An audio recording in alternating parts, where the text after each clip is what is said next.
Our message has been straightforward and simple, and it's true. The border is closed. He's basically saying that the United States will not secure our border, and that is a big welcome sign to migrants from across the world. President Trump dismantled the orderly, humane, and efficient way of allowing children to make their claims under United States law in their home countries. The Biden administration dismantled the very effective policies of the Trump administration. No, I think they've created the crisis. He says he has a plan. I haven't seen a plan. We are expelling families. We are expelling single adults. And we've made a decision that we will not expel young, vulnerable children. We have seen large numbers of migration in the past. We know how to address it. Let me tell you the crisis. We need to address our immigration laws in this country that are broken. Yes. What we see at the border is one exhibit of evidence of that. The public health exclusionary order. They lifted that order as it relates to minors. Well, guess what we have now at the border? Lots more minors. Are you concerned that the word will go out and you'll get unaccompanied minors from all over the world trying to come to our southern border? It doesn't work that way, Chuck. The system is a complex one. They have created this crisis of children coming in. All of these bogus asylum claims are taking up so much manpower and resources at the border. That means that we also have other threats, like increases in fentanyl and other kinds of drug trafficking, or persons on the terrorist watch list crossing into our border. Over 100,000 people in custody, 13,000 migrant children. This is a historic record for the agency. It's been the reverse of the Biden administration, of the Trump policies, and it needs attention. The traffickers are smart. Cartels are smart. They know our laws, policies, and this started right after the election. In the last 2 months, we've seen a real surge. We strongly urge, and the message is clear, not to do so now. I cannot overstate the perils of the journey that they take. Do not come. Do not come. Everybody's very busy telling everybody do not come. Don't come to Florida. Don't come to Texas. Don't come to Arizona. Don't come to the border. Don't go to El Paso. Don't go to the Rio Grande. Everybody's very busy telling everybody not to come. Look, every year we go through this. Every single freaking year. We go through a mass migration, okay? Every year. This year is not worse than 2019. No, it's not. It's about the same, but you would expect that it would be. You would expect that it would be worse. Why? Because they had these massive hurricanes in Honduras, and they have governments that are super, super corrupt and don't give a damn, and the places aren't built to withstand this kind of disaster, and so of course you're going to see a lot of migration. People can't survive there. You can't live, and they have no claim of asylum. They just don't have any claim, and I don't know what they're doing about.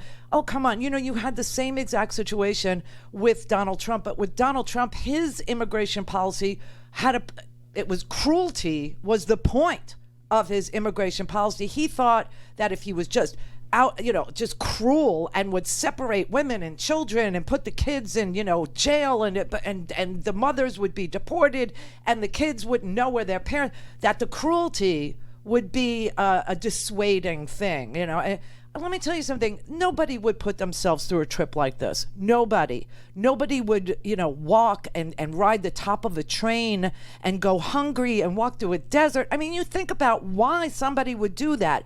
And trust me, it's not because El Paso is so freaking beautiful.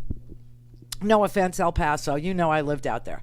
But I mean, it's not because, it's just so gorgeous here, or it's such a party atmosphere here, or people, the kids want to just hang with us. No, it's desperation, okay? And it's fear of not being able to eat, fear of being drowned, fear of, being, forced to join a gang, fear of death, fear that your family's going to die, that they're going to get shot.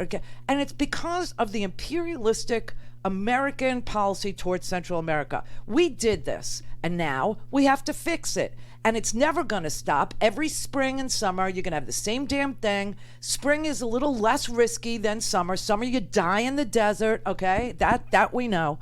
So every year it gets, we get this migration, and every year everyone bitches and moans and bellyaches and, oh my God, what are we going to do? And look at the children and blah, blah, blah, because we do nothing for the root cause. And here's the difficult part. You can't give money. You can't just give money to the Honduran president. Oh, you don't even know his name. Okay, you won't even bother to learn their names. Okay, you can't give money to the Guatemalan president, and you can't give money to the Salvadoran president. Okay, these are corrupt right-wing lunatics. You cannot do it. So you have to figure out a way to get this money to NGOs. You have to figure out a way to get this money to women and children. You have to figure. A country that can send $1,400 checks to every one of us certainly could afford to fix some of the problems that we caused in El Salvador. We certainly could fix. And think about the amount that these private prisons that Trump was using were charging, like $750 a day per child. Remember that? And so what did Biden do? He came in and he barred private prisons from contracting with immigration. I know Biden caused this. You know what? I want to curse so bad because, this is just ridiculous. The only time that the Republicans get incensed about unaccompanied minors being in the custody of America is when there's a Democratic president. Other than that, they don't give a damn. Do whatever you want to them. Cruelty is the point of our immigration policy. Well, I got news for you. Cruelty won't solve it, and kindness won't solve it. The only thing that will solve it is actually having free and fair elections in these countries, financing them, monitoring them, and making sure that we don't sell, pepper balls to these governments, that we don't sell incendiary devices to these governments, so that when the protesters try to tell you by getting out on the street that our elections weren't free and fair, okay, there was fraud in our election, we didn't vote for this guy, we know that this guy is a drug trafficker. That's exactly what happened in Honduras, okay? You got a guy there, his name is Juan Hernandez. Easy to remember. If I put his middle name in there, it's Orlando.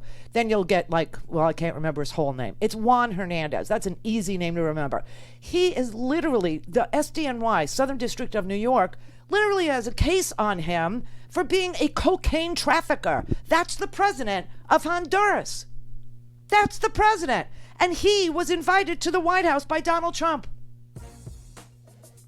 Of course he was.